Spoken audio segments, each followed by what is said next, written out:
كن منصفا يا سيد القاضي، تخونني لغتي وألفاظي. إن الذي أمامك الآن أشبعني ظلما وحرمان.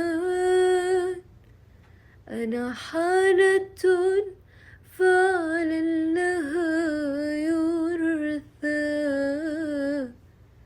حتى نسيت بأنني أنثى. دللتني أهملتني، أنت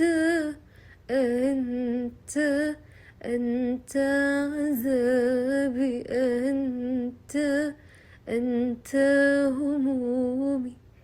ونسيت قسوته